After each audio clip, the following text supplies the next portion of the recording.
that would be great. You betcha. All right, sir. Thank you to this committee and to you, Representative Tyler, for chairing this. Thank you, Representative Reno. Appreciate your support and your support in carrying this bill for us. My name is Dean Teeter.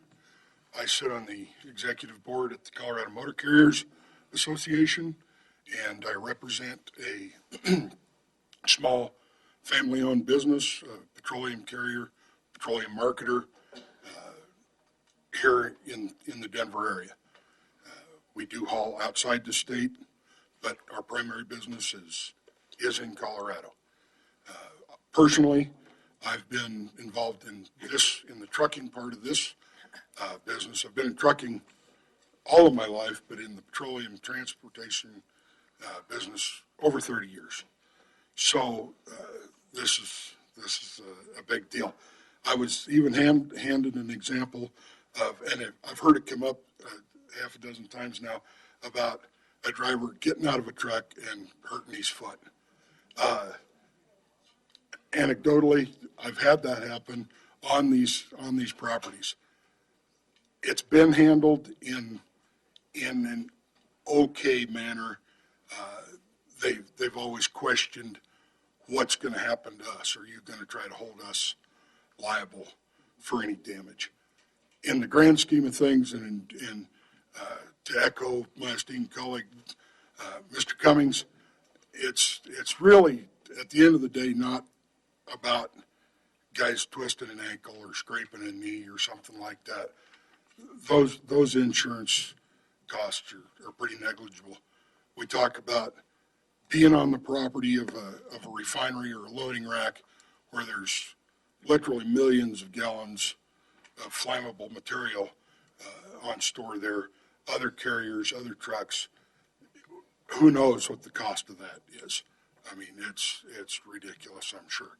So a claim against Jerry's company, the principals that I work for, Rod's company, Rick's, anybody that's on these facilities, just by the mere fact of being there and having absolutely no responsibility, no part in an action that caused an accident, a fire, an explosion, whatever, and holding each person that's represented, each company that's represented there, liable to some degree is just not a fair approach.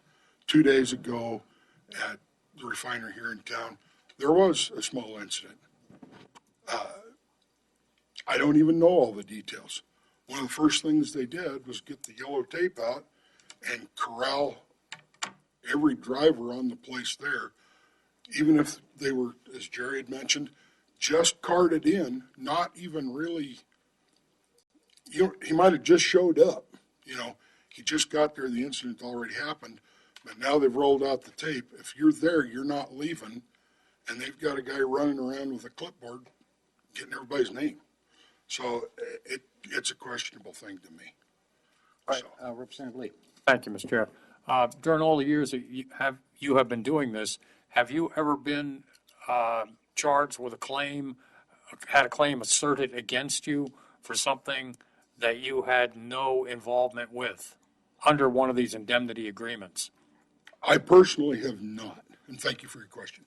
The companies that I've worked for, and that's only 2 in 30 years of my tenure in this business, pride themselves in their safety record.